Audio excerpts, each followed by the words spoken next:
Hello guys, আজ আবারও চলে এলাম নতুন একটা ভিডিও নিয়ে।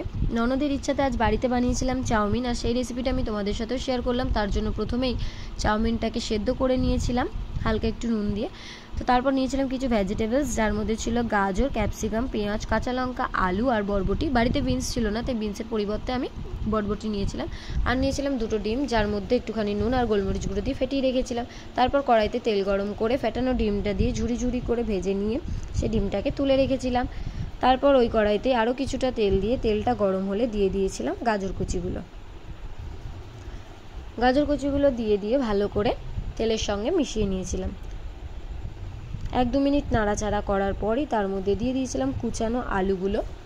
আমার ননদ আমাকে বলেছিল ওই ছোটোবেলায় মারা যে বানাতো হলুদ চাউমিন, মানে আলু ডিম দিয়ে যে চাউমিনটা বানাতো, তো সেই চাউমিন বানিয়ে দিতে। কিন্তু আমার কি মনে হলো আমি সবজি আর ডিম দিয়ে চাউমিন বানিয়ে দিয়েছি, মানে এক প্রকার খেয়াল ছিল না বলতে পারো। তো তারপর এগুলো মিশিয়ে নিয়ে এর মধ্যে দিয়ে দিয়েছিলাম বরবটি আর ক্যাপসিকাম কুচিগুলো। তারপর আবারও সব সবজিগুলোকে মিক্স করে দিয়ে দিয়েছিলাম পেঁয়াজ আর কাঁচা লঙ্কা কুচি আর ভেজে রাখা ডিমগুলো। আর আমি সবজির মধ্যে নুন অ্যাড করতে ভুলে গিয়েছিলাম, তাই পরে আমি নুনটা দিয়েছিলাম। প্রথমে নুনটা দিলে আরও তাড়াতাড়ি সবজিগুলো মজে আসতো, কিন্তু ভুলে গিয়েছিলাম, কিছু করার ছিল না। তো পরে খেয়াল আসতে আমি আবার নুন আর কাশ্মীরি মির্চ দিয়েছিলাম কালারের জন্য।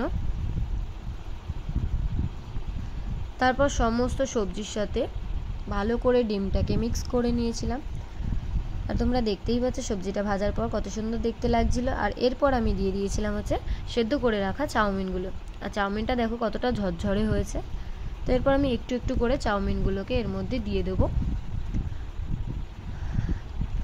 আমি একবারেই পুরো চাউমিনটা ঢেলে দিই না, কারণ নিচে যে জলটা থাকে না, অনেক সময় মেশাতে গেলে সমস্যা হয়। তো এটা আমারই হয়, অন্য কারোর হয় কিনা আমি জানি না, সেই কারণে আমি এরকম অল্প অল্প করে আগে দিয়ে নিই, তারপর সমস্তটা মেশাই। তো দেখো আমার সমস্তটা মেশানো হয়ে গেছে। তারপর এর মধ্যে দিয়ে দিয়েছি সয়া সস, গোলমরিচ গুঁড়ো, আর একটুখানি এখানে নুনও অ্যাড করেছিলাম আমি, কারণ আমার মনে হয়েছিল যে নুনটা একটু কম আছে, তো তাই জন্য নুনটাও অ্যাড করেছিলাম। আর দেখো আমার চাউমিনটা পুরো রেডি।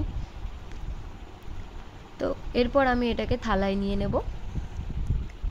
তো চাউমিনটাকে থালায় নিয়ে এর মধ্যে দিয়ে দিয়েছিলাম শসা আর পেঁয়াজ কুচি। কাঁচা লঙ্কা কুচিটা দিইনি, কারণ আমার শ্বশুরবাড়ির কেউই ঝাল খেতে পারে না, একমাত্র ফুচকায় ঝাল ছাড়া এমনিতে ঝাল কেউ খেতে পারে না, তাই ঝালটা আমি কমই রাখি সব রান্নাতেই। তো তারপর দেখো আর টমেটো কেচাপ দিয়ে দিয়েছিলাম, দিয়েই আমি নিয়ে যাচ্ছিলাম আমার ননদের কাছে। আর গিয়ে দেখি ও রুমে শুয়ে আছে। তো তারপর উঠেই আমাকে বলছে যে হ্যাঁ তুমি এই চাউমিন কেন বানিয়েছো, আজকে হলুদ চাউমিন বানাওনি? আমি তো তোমাকে হলুদ চাউমিন বানাতে বলেছিলাম। তো আমি ওকে বললাম এটাই খেয়ে দেখ কেমন হয়েছে, পরে না হয় অন্য একদিন হলুদ চাউমিন বানিয়ে দেব। তো প্রথমেই আমাকে খাইয়ে দিচ্ছিল, তারপর ও নিজেও খাচ্ছিল। আর আমি ওকে বলছিলাম যে তুই তাড়াতাড়ি খা আর খেয়ে বল যে কেমন হয়েছে, কারণ কারোর কাছে প্রশংসা পেতে সত্যি কথা সবারই ভালো লাগে। তো খেয়ে বললো যে ভালোই হয়েছে। কিন্তু কি বলো তো, সংসারে তুমি যতই কিছু করো না কেন, মানে যার জন্যই তুমি রান্না করো, যার জন্যই তুমি কাজ করো, যাই করো না কেন, মনে হয় না যে সেরকমভাবে প্রশংসা পাওয়া যায়, বা প্রশংসার প্রত্যাশা করাটাও আমার মনে হয় পুরোটাই বেকার। এই কদিনে আমি অন্তত এই জিনিসগুলো অনেক ভালোভাবেই বুঝেছি। তো আজকের ভিডিওটা তোমাদের কেমন লাগলো জানিও। আর আজকের ভিডিও এই পর্যন্তই, দেখা হবে নতুন কোনো ভিডিওতে। ততক্ষণ তোমরা সবাই সুস্থ থেকো, ভালো থেকো। আর হ্যাঁ, ভিডিও ভালো লাগলে অবশ্যই আমার চ্যানেলটা সাবস্ক্রাইব করে দিও। টাটা।